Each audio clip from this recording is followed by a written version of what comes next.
दोस्तों, आज है 10 सितंबर और आज का हम लोग करंट अफेयर्स देखेंगे एडुटेरिया का। एडुटेरिया का करंट अफेयर्स के अंतर्गत हम लोग देख रहे हैं सितंबर 2023 से अगस्त 2024 तक का करंट अफेयर्स। आज जितने भी करंट अफेयर्स है वो जितने भी एग्जाम है सब में एसएससी से लेकर बीपीएससी सब में बहुत ही महत्वपूर्ण है। तो आप लोग जो है इस वीडियो को जितना शेयर कर सकते हैं शेयर कर लीजिए। कुछ इम्पोर्टेंट जो है वो करंट अफेयर्स जिसको कि बिहार एसआई में जो है वो बार बार इससे संबंधित पूछा गया है, उसको हम इंडिकेट कर लेंगे और आप लोग भी याद कर लेंगे। तो चलिए स्टार्ट करते हैं। सबसे पहले प्रमुख सैन्य अभ्यास के बारे में जो कि 2023 और 24 में भारत और अन्य देशों के बीच हुआ है। तो उसके अंतर्गत पहला देखते हैं नोमैडिक एलिफेंट। इसका 16वां संस्करण जो है 24 में हुआ। ये भारत और मंगोलिया के बीच होता है। तो आपको याद रखना है कि नोमैडिक एलिफेंट युद्धाभ्यास भारत और मंगोलिया के बीच जो है और ये जो है थल सेना का युद्धाभ्यास है। और 2024 में जो हुआ ये उमरोई मेघालय में हुआ था। तो अब इसको ऐसे समझिए, आपको अगर एसएससी देंगे तो एसएससी में पूछेगा कि नोमैडिक एलिफेंट युद्धाभ्यास ये किन किन देशों के बीच हुआ है, तो भारत और मंगोलिया के बीच। अगर आप यूपीपीसीएस देंगे तो या बीपीएससी उसमें ये भी पूछ सकता है कि आप कहां पर हुआ है, तो उमरोई मेघालय में हुआ है। इस तरह से जो है आपको प्रश्न पूछे जा सकते हैं। आगे देखते हैं मैत्री जो है भारत और थाईलैंड के बीच, ये थल सेना का है और टॉक फ्रॉम थाईलैंड में हुआ था 2024 में। वहीं वो युद्धाभ्यास जो है ये भारत और मिस्र के बीच जो है हुआ है और ये वायुसेना का अभ्यास है और ये मिस्र में हुआ है। यहाँ पर एक और इम्पोर्टेंट तथ्य आपको बता दें कि इन युद्धाभ्यासों को किन किन देशों के बीच होता है, ये एक बार अगर आप याद कर लेंगे तो अगले बार से या अगले साल से सिर्फ आपको किस जगह पर हुआ है वो याद करना पड़ेगा या देखना पड़ेगा। तो अभी ही जो है इन सबको याद कर लेंगे। जैसे जीमैक्स जो है ये जेमैक्स, तो जे से जापान, आई से इंडिया और मिलिट्री एक्सरसाइज, तो ये भारत और जापान के बीच में ये जो है पूछा जा चुका है। ये नौसेना युद्धाभ्यास है और 2024 में योकोसुका एक जगह है जापान में, वहां पर हुआ है। उसके बाद देखते हैं रेड फ्लैग अभ्यास, ये बहुराष्ट्रीय है जिसमें कि विभिन्न राष्ट्रों ने भाग लिया। ये वायुसेना का युद्ध अभ्यास है और ये अलास्का जो कि यूएसए का एक भाग है वहां पर हुआ था। वहीं पर शक्ति अभ्यास ये भारत और फ्रांस के बीच है, ये थल सेना का है और ये उमरोई मेघालय में हुआ है। आगे देखते हैं ये है डस्टलिक जो है ये भारत और उज्बेकिस्तान के बीच ये युद्धाभ्यास होता है और ये थल सेना का युद्धाभ्यास है और टॉर्मेज उज्बेकिस्तान में जो है ये होता है। आगे देखते हैं सी डिफेंडर्स अभ्यास। सी डिफेंडर्स अभ्यास जो है ये भारत और अमेरिका के बीच युद्धाभ्यास होता है। ये तटरक्षक बल जो है उसके बीच युद्धाभ्यास होता है और ये इस बार पोर्ट ब्लेयर में हुआ था। इसके बाद देखते हैं हम लोग धर्म गार्जियन के बारे में। ये बीपीएससी में भी पूछा गया है। धर्म गार्जियन युद्धाभ्यास ये भारत और जापान के बीच होता है और ये एक थल सेना का युद्धाभ्यास है और इस बार जो है राजस्थान में हुआ था। अगला है मिलन अभ्यास। मिलन अभ्यास जो ये बहुराष्ट्रीय अभ्यास है और ये नौसेना का अभ्यास है और ये काठमांडू नेपाल में शांति प्रयास और मिलन जो है ये विशाखापत्तनम में हुआ था, ये ध्यान में रखेंगे। क्योंकि ये नौसेना का है तो विशाखापत्तनम जो है एक बंदरगाह क्षेत्र भी है। आगे बता दें आपको डेजर्ट साइक्लोन 2024 ये भारत और यूएई के बीच हुआ था और ये थल सेना का युद्धाभ्यास है और इस बार राजस्थान में ये हुआ था। आगे देखते हैं एक्सरसाइज साइक्लोन, ये भारत और मिस्र के बीच हुआ था और थल सेना का अभ्यास है और ये मिस्र में हुआ था। ये सब भी आप लोग देख सकते हैं लेकिन ज्यादा इंपॉर्टेंट नहीं है। जैसे सहयोग काइजिन, ये भारत और जापान के बीच है। अयुत्या अभ्यास, ये भारत और थाईलैंड के बीच है। डेजर्ट नाइट, ये भारत फ्रांस और यूएई के बीच है और ये अरब सागर में जो है क्षेत्र में ये हुआ था। तो डेजर्ट साइक्लोन भारत और UAE, desert knight Bharat France और यूएई। आगे देखते हैं खंजर, इसके बारे में भी प्रश्न पूछा गया है। खंजर युद्ध अभ्यास जो है भारत और किर्गिस्तान के बीच होता है। थल सेना का युद्ध अभ्यास है और ये हिमाचल प्रदेश में हुआ था। सूर्य किरण, ये भी पूछा जा चुका है। सूर्य किरण जो है युद्ध अभ्यास, ये भारत और नेपाल के बीच होता है और 23 में जो है थल सेना का युद्ध अभ्यास है और ये उत्तराखंड के पिथौरागढ़ में युद्ध अभ्यास हुआ था। आस्ट्रा हिंद, ये नाम से ही प्रतीत होता है, ये भारत और ऑस्ट्रेलिया के बीच थल सेना का है और ये ऑस्ट्रेलिया में हुआ था। ब्रज प्रहार जो है ये भारत और अमेरिका के बीच थल सेना का अभ्यास है और ये मेघालय में हुआ था। बोंग सागर भारत और बांग्लादेश के बीच नाम से ही प्रतीत होता है और ये नौसेना का अभ्यास है और बंगाल की खाड़ी में हुआ था। मित्र शक्ति, मित्र अलग है, मित्र शक्ति अलग है। मित्र शक्ति जो है अभ्यास, ये भारत और श्रीलंका के बीच थल सेना का अभ्यास है और पुणे में जो है ये हुआ था। आगे देखते हैं काजिंद अभ्यास, ये भारत और काजाकिस्तान में जो है ये हुआ था। ये थल सेना का अभ्यास है और काजाकिस्तान में ये जो है हुआ था। हरमाऊ शक्ति, ये भी पूछा जा चुका है। हरमाऊ शक्ति भारत और मलेशिया के बीच जो है युद्ध अभ्यास है और ये थल सेना का अभ्यास है और मेघालय में 2023 में अक्टूबर में हुआ था। वहीं पर संप्रति जो है, संप्रति युद्ध अभ्यास, ये अभ्यास भारत और बांग्लादेश के बीच है और ये थल सेना का है। जबकि बोंगो सागर जो है, बोंगो सागर देखेंगे तो नौसेना का है भारत और बांग्लादेश के बीच और ये थल सेना का संप्रति अभ्यास अमरोई मेघालय में हुआ था।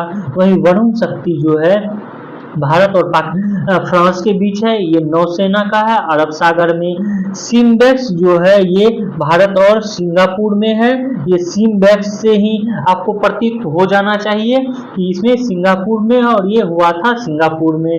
जायद तलवार जो है ये भारत और संयुक्त अरब अमीरात के बीच है, नौसेना अभ्यास दुबई में। मालाबार जो है ये भारत, जापान, अमेरिका और ऑस्ट्रेलिया, दैट मीन्स क्वाड का जो है जितना सदस्य देश है वो, और क्वाड में यही 4 देश हैं, भारत, जापान, अमेरिका और ऑस्ट्रेलिया है, उसका ये युद्ध अभ्यास है जिसमें कि ये ऑस्ट्रेलिया के पूर्वी तट पर हुआ था और ये नौसेना अभ्यास है। अभी जो है एक तरंग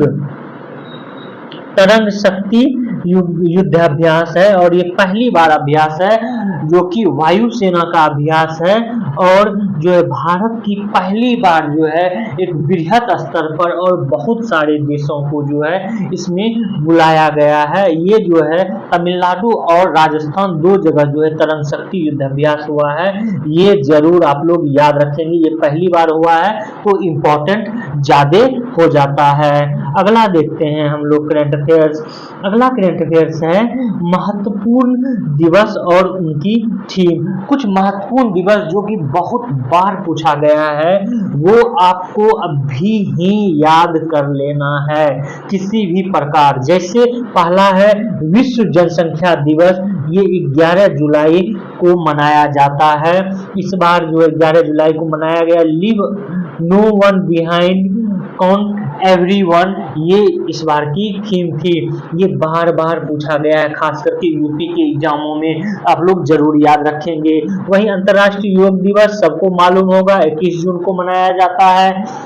इस बार का थीम था योग फॉर सेल्फ एंड सोसाइटी। विश्व रक्तदान दिवस 14 जून, ज्यादा इंपॉर्टेंट नहीं है। विश्व पर्यावरण दिवस बार बार बीपीएससी में भी पूछा गया है, एसएससी के एग्जामों में पूछा गया, यूपी में पूछा गया है। 5 जून याद कर लेंगे, विश्व पर्यावरण दिवस 5 जून। विश्व तंबाकू दिवस 31 मई। अंतर्राष्ट्रीय जैव विविधता दिवस 22 मई। यूपी पीसीएस और अन्य एग्जामों में बार बार पूछा गया है, याद कर लेंगे। विश्व अंतर्राष्ट्रीय जैव विविधता दिवस 22 मई। उसके बाद रेड क्रॉस दिवस 8 मई। विश्व प्रेस स्वतंत्रता दिवस 3 मई। पृथ्वी दिवस 22 अप्रैल, याद कर लेंगे एकदम, क्योंकि ये बार बार पूछा गया है। विश्व पृथ्वी दिवस 22 अप्रैल। उसके बाद विश्व विरासत दिवस 8 अप्रैल। विश्व स्वास्थ्य दिवस 7 अप्रैल को ये मनाया जाता है। विश्व क्षय रोग दिवस ये 24 मार्च को मनाया जाता है और इस बार की थीम थी yes we can end TB. इस जो है इसका ये था, इसकी थीम जो है थी, याद रखेंगे। अगला है विश्व मौसम विज्ञान दिवस 23 मार्च को मनाया जाता है। विश्व जल दिवस 22 मार्च को, इसको जरूर याद रखेंगे। अंतर्राष्ट्रीय वन्य दिवस ये मनाया जाता है 21 मार्च को। उपभोक्ता अधिकार दिवस 15 मार्च को मनाया जाता है। अंतर्राष्ट्रीय महिला दिवस 8 मार्च को मनाया जाता है और इस बार की थीम थी invest in human accelerate progress. उसके बाद विश्व वन्य दिवस 3 मार्च। विश्व विज्ञान दिवस 28 फरवरी को मनाया जाता है, ये भी आप लोग ध्यान में रखेंगे। सॉरी, राष्ट्रीय विज्ञान दिवस ये 28 फरवरी को मनाया जाता है। उसका विश्व आर्द्रता दिवस 2 फरवरी को, ये भी आप लोग याद रखेंगे। राष्ट्रीय मतदाता दिवस सबको पता होगा 25 जनवरी को मनाया जाता है। थल सेना दिवस 15 जनवरी। विश्व हिंदी दिवस 10 जनवरी। लेकिन वहीं राष्ट्रीय हिंदी दिवस ये 14 सितंबर को मनाया जाता है, आप लोग ध्यान में रखेंगे। विश्व मधुमेह दिवस, इसको भी याद कर लेंगे, 14 नवंबर को ये मनाया जाता है। विश्व पोलियो दिवस 24 अक्टूबर को। विश्व पर्यटन दिवस 27 सितंबर को। विश्व ओजोन दिवस 16 सितंबर को। इसको बार बार पूछा गया है, इसको अभी ही याद कर लेंगे। विश्व ओजोन दिवस 16 सितंबर। विश्व ओजोन दिवस 16 सितंबर।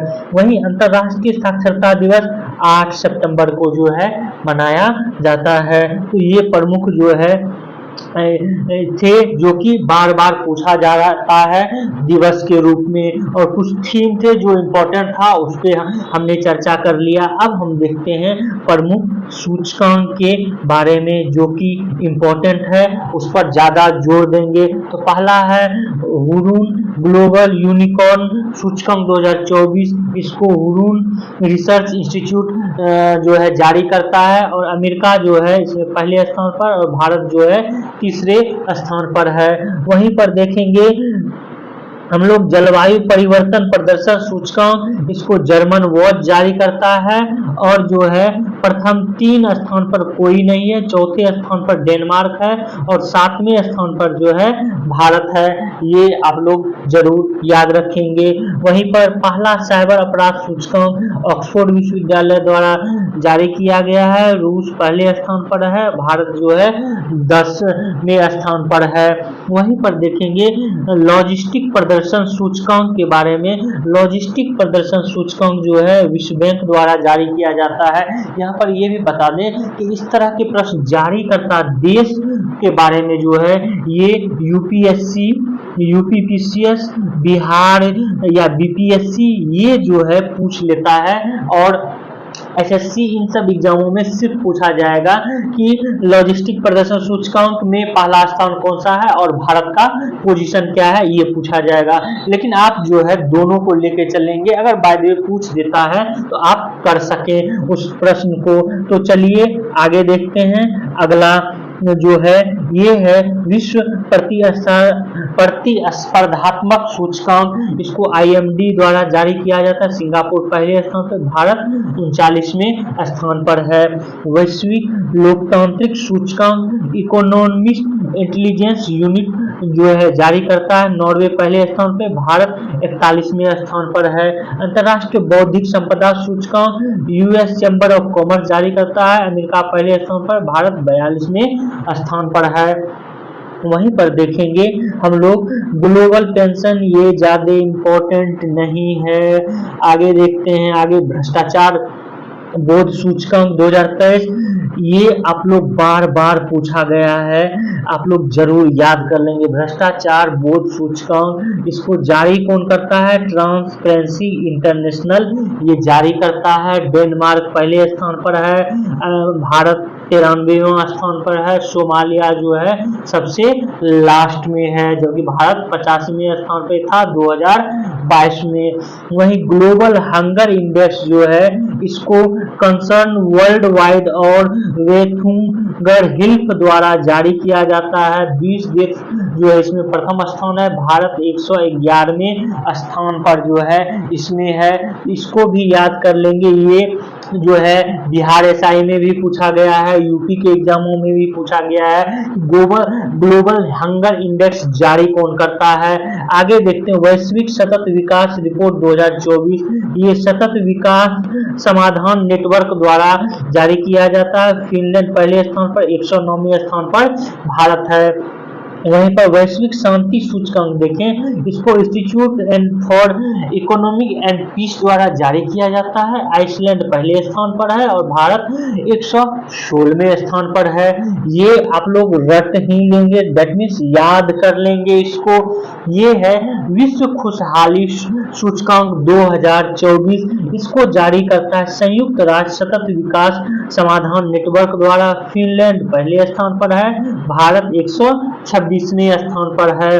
वहीं पर वैश्विक आर्थिक स्वतंत्रता सूचकांक ये भी आप लोग याद कर लेंगे, इसको जारी करता है हेरिटेज फाउंडेशन और वॉल स्ट्रीट जर्नल द्वारा। सिंगापुर पहले स्थान पर है, भारत 126वें स्थान पर है।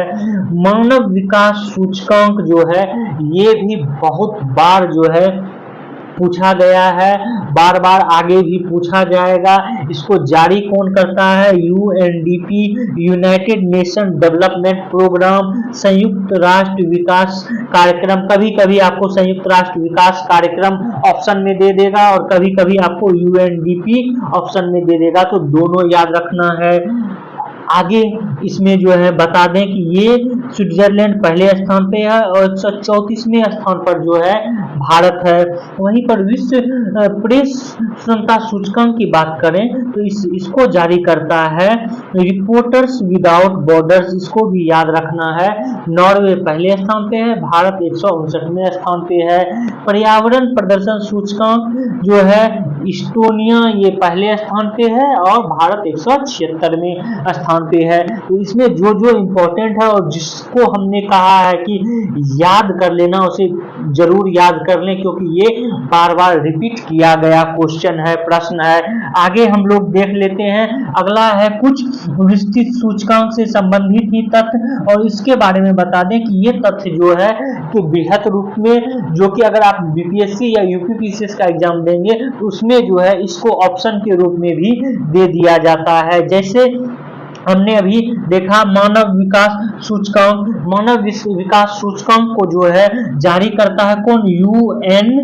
UNDP, united nation development programme. इसको जारी कब से किया जाने लगा है? तो 1990 से जो है संयुक्त राष्ट्र विकास कार्यक्रम यूएनडीपी द्वारा जारी किया जाता है। और भारतीय अर्थशास्त्री अमर्त्य सेन और पाकिस्तान के अर्थशास्त्री महबूब उल हक जो है इस सूचकांक को विकसित किया था। इस सूचकांक के अंतर्गत 3 आयाम हैं, इसके बारे में आपको बीपीएससी और यूपीपीसीएस में पूछा जा सकता है। एसएससी संभावना कम है कि पूछेगा। तो चलिए इस 3 सूचकांक, कौन कौन से 3 सूचकांक या 3 आयाम देखा जाता है, उसके आधार पर मानव विकास सूचकांक जारी किया जाता है। ये सूचकांक है लंबे और स्वस्थ जीवन संकेतक, जैसे कि जन्म के समय जीवन प्रत्याशा। जैसे अभी देखेंगे वर्तमान संदर्भ में भारत में जन्म प्रत्याशा जो है बढ़ी है। उसके बाद ज्ञान के संकेत के अंतर्गत जो है 2 तथ्य को देखा जाता है, स्कूली शिक्षा के अपेक्षित वर्ष और स्कूली शिक्षा के औसत वर्ष, ये 2 तथ्य को देखा जाता है। उसके बाद तीसरा तथ्य है एक सभ्य जीवन स्तर संकेतक, प्रति व्यक्ति सकल राष्ट्रीय आय, इसको भी देखा जाता है। तो ये तीनों तथ्य को जो है याद रखेंगे कि ये तीनों तथ्य को मिलाकर जो है मानव सूचकांक जारी किया जाता है। शीर्ष स्थान पर स्विट्जरलैंड है, उसके बाद नॉर्वे है, उसके बाद आइसलैंड है और अंतिम स्थान पर जो है कौन है, सोमालिया है। भारत जो है 2023-24 में कितने स्थान पर है, तो 134वें स्थान पर जो है। वही भारत के पड़ोसी की बात करें तो चीन जो है 75वें स्थान पे है, श्रीलंका 78वें स्थान पे, भूटान 125वें और बांग्लादेश 129वें स्थान पर जो है ये है। तो उसके बाद ये भी बता दें, जैसा कि हम बताए ऊपर की, भारत में जो है जीवन प्रत्याशा में सुधार हुआ है और ये सुधार होकर जीवन प्रत्याशा जो है ये हो गया 67.7, अर्थात एक व्यक्ति की जो है औसत आयु भारत में अब 67.7 वर्ष जो है ये हो गई है। आगे देखते हैं हम लोग विश्व भुखमरी सूचकांक। विश्व भुखमरी सूचकांक की बात करें, इसको जारी करता है concern world wide wealth health द्वारा। ये दोनों मिला के दोनों जो है संगठन है, ये दोनों संगठन जारी करता है और ये 4 संकेत के आधार पर जारी करता है। भुखमरी सूचकांक इसका मतलब नहीं कि यहाँ का 20 साल का युवा भुखमरी है, नहीं, ये नहीं देखा जाता है। यहाँ देखा जाता है बच्चों से संबंधित। दैट मीन्स ये 4 तथ्य जो है अल्पपोषण, किसका अल्पपोषण, तो बच्चों की अल्पपोषण जो है 0 से लेके 7 वर्ष तक के बच्चों का अल्पपोषण। उसके बाद चाइल्ड स्टंटिंग देखा जाता है, चाइल्ड वेस्टिंग देखा जाता है। चाइल्ड स्टंटिंग और चाइल्ड वेस्टिंग के तहत जो है ये देखा जाता है कि बच्चों का जन्म और उसके जो है चाइल्ड वो स्टंटिंग और वेस्टिंग के तहत उसकी हाइट कितनी है, एज के अनुसार उसकी हाइट कितनी है, एज के अनुसार उसका वजन कितना है। उसके बाद जो है बाल मृत्यु दर देखा जाता है कि वहां जो है उस देश में बाल मृत्यु दर कितना है। तो इन संकेत के आधार पर विश्व भुखमरी सूचकांक जारी किया जाता है। ये नहीं कि विश्व भुखमरी सूचकांक में जो है ये 111वां स्थान है, इसका मतलब यहाँ का आदमी जो है बहुत भूखा रहता है, ये इसका मतलब नहीं। बच्चों का ये देखा जाता है। अब इसमें इंपॉर्टेंट तथ्य आपको बता दें कि भारत का जो 111वां स्थान है, जबकि सबसे कम जो है मध्य अफ्रीकी गणराज्य का 125वां स्थान है। हमसे अच्छी स्थिति में श्रीलंका है, 60वें, नेपाल 59वें, बांग्लादेश 81वें, पाकिस्तान 102वें स्थान पर जो है पाकिस्तान हमसे अच्छी स्थिति में है। ये जो है अगला देखते हैं जो कि इंपॉर्टेंट है, ये है विश्व खुशहाली सूचकांक 2024। तो सबसे पहले हम ये जान लेते हैं कि विश्व खुशहाली सूचकांक जारी कौन करता है, इसको आप लोग याद भी कर लें। इसको जारी करता है UNSDSN, that means United Nation sustainable development permanents solution network द्वारा। यहाँ पर आप देख सकते हैं, तो इसके द्वारा जो है जारी किया जाता है। इस संगठन का नाम शॉर्ट में जरूर आप लोग याद रखेंगे क्योंकि इसको शॉर्ट में ही पूछा जाएगा।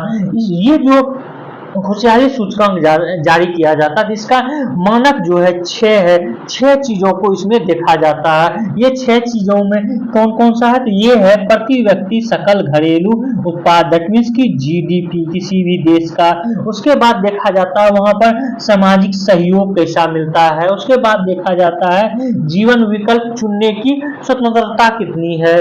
उसके बाद जीवन प्रत्याशा कितनी है। उसके बाद वहां जो है उदारता कितनी है और भ्रष्टाचार की धारणाएं। ये 6 तत्व को विश्व खुशहाली सूचकांक में देखा जाता है और इस तरह के प्रश्न आपको यूपीएससी में ज्यादातर देखने को मिलेगा, फिर उसके बाद यूपीपीसीएस में, उसके बाद बीपीएससी में देखने को मिलेगा। आगे इसके बारे में हम बता दें विश्व खुशहाली सूचकांक के बारे में कि फिनलैंड जो है पहले स्थान पर है, वहीं पर जो है भारत 4.054 अंकों के साथ 126वें स्थान पर जो है और अफगानिस्तान सबसे कम अंतिम स्कोर पर जो है ये भी आप लोग ध्यान में रखेंगे।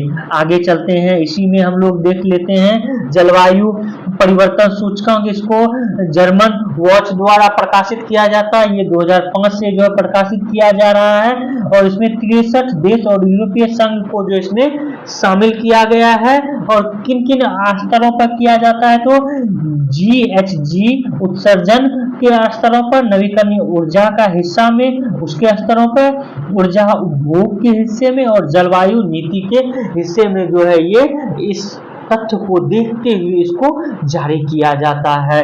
डेनमार्क जो है चौथे स्थान पे है और पहले 3 स्थान पर कोई देश नहीं है, और भारत जो है 7वें स्थान पर है। इसमें भारत की स्थिति बहुत ही अच्छी है।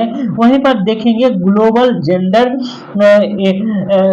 गैप इंडेक्स, तो ग्लोबल जेंडर गैप इंडेक्स विश्व आर्थिक मंच द्वारा जारी किया जाता है। इसमें जो है ग्लोबल जेंडर गैप इंडेक्स में किसी भी देश ने अभी तक पूर्ण लैंगिक समानता हासिल नहीं की है, ये कहना है विश्व आर्थिक मंच का। लेकिन इसमें प्रथम स्थान जो है ये आइसलैंड का है, फिनलैंड और नॉर्वे जो है उसके बाद स्थान रखता है। भारत की स्थिति देखेंगे इसमें, तो भारत जो 129वें स्थान पर है, जबकि स्वीडन सबसे कम स्थान पर है। इसमें जो देखा जाता है सूचकांक में जो मुख्य घटक है वो है आर्थिक भागीदारी और अवसर। किसकी आर्थिक भागीदारी, तो महिलाओं की आर्थिक भागीदारी क्या है, उसके बाद महिलाओं की शिक्षा प्राप्ति क्या है, महिलाओं की स्वास्थ्य और जीवन रक्षा किस प्रकार है, और राजनीति में जो है महिलाओं की क्या भागीदारी है, ये तथ्य जो है देखा जाता है ग्लोबल जेंडर इंडेक्स में। वहीं पर ग्लोबल जेंडर गैप इंडेक्स की शुरुआत 2006 में किया गया था, ये भी आप लोग ध्यान में रखेंगे। अगला है विश्व प्रतिस्पर्धात्मक रैंकिंग 2024, इसको 1989 जो है से प्रतिवर्ष जारी किया जाता है और इसको जारी करता IMD द्वारा, और 4 आधार जो है इसको जारी करने का है। वो आधार क्या है, आर्थिक प्रदर्शन, सरकारी कार्यकुशलता, व्यावसायिक दक्षता और इंफ्रास्ट्रक्चर, ये जो है ये इसका आधार है इसको मापने का, प्रतिस्पर्धात्मक रैंकिंग को। स्कोर में सिंगापुर शीर्ष पे है, स्विट्जरलैंड डेनमार्क जो है उसके बाद है, और भारत जो है इसका स्थान 39वां है इसमें। वहीं पर प्रेस सूचकांक की बात करें तो विश्व प्रेस सूचकांक जो है ये जारी किया जाता है रिपोर्टर्स विदाउट बॉर्डर्स के द्वारा, ये आप लोग याद कर लेंगे, और 1985 से ये जारी किया जाता है। और रिपोर्टर्स विदाउट बॉर्डर्स जो है एक पेरिस की गैर लाभकारी संगठन है, और इस सूचकांक में जो देखा जाता है कि वहां पर जो है राजनीतिक रूप से, आर्थिक रूप से, विधायी, सामाजिक और सुरक्षित रूप से प्रेस को कितनी स्वतंत्रता मिली है। नॉर्वे जो है पहले स्थान पे है, डेनमार्क और स्वीडन उसके बाद है, इरिट्रिया अंतिम स्थान पे है, भारत जो है 59वें स्थान पर है इसमें। तो इसको भी ध्यान में रखेंगे अगर आप लोग यूपी PCS या यूपी बिहार BPSC का एग्जाम देते हैं, क्योंकि वो जो है उसमें थोड़ा डीप पूछ लिया जाता है। अब जो है जो तथ्य हम देख रहे हैं ये मुख्य इसमें जो इम्पोर्टेंट है उसको करेंगे। जैसे अभी टाइम सूचकांक जो है जारी किया गया पत्रिका, उसमें जो 100 प्रतिभाशाली महिलाओं में जो है कुछ भारतीयों का नाम है, उसमें साक्षी मलिक है, आलिया भट्ट है, सत्या नडेला है, उसके बाद अजय बंगा है। हालांकि ये ज्यादा इम्पोर्टेंट नहीं है, अब पूछा नहीं जाता है। वहीं जो है सूचकांक में कंपनी की बात करें तो रिलायंस और टाटा समूह और सीरम इंस्टीट्यूट ये जो है पहले स्थान पर, एक बार देख लेंगे, ज्यादा इम्पोर्टेंट नहीं है। यहाँ पर ये भी देख लें फॉर्च्यून ग्लोबल 500 सूची में पहले स्थान पर वॉलमार्ट है, दूसरे स्थान पर जो है अमेजन है। जबकि भारतीय कंपनी की बात करें तो 86वें स्थान पर जो है रिलायंस इंडस्ट्री है, और 95वें स्थान पर LIC है। ये टॉप 500 की सूची है। वहीं पर अगला जो है हुरुन लिस्ट जारी किया गया है, और इसमें जो एलन मस्क पहले है, जो सेफ बेजोस जो है दूसरे, मुकेश अंबानी जो है 10वें स्तर पर। हालांकि अब जो है फिर पुनः अभी हाल ही में करंट अफेयर्स में हम बताए भी हैं आपको कि अब जो है ये डाटा चेंज हो गया है, और जो है अडानी ये जो है पहले स्थान पर आ गए हैं भारत में। तो ये था। अगला जो है ये है सुपर कंप्यूटर, ये आपको जरूर याद रखना है। 500 सुपर कंप्यूटर में 3 सुपर कंप्यूटर जो कि टॉप में है। तो पहला जो है ये है फ्रंटियर, जो कि अमेरिका का सुपर कंप्यूटर है, इसको तो याद कर लेंगे फ्रंटियर। दूसरे पे है ओरोरा सिस्टम, ये भी अमेरिका का ही है। जब जापान का एक बार जो है पहले स्थान पे था तो वो पूछा जा चुका है, इसलिए आपको ये याद रखना है।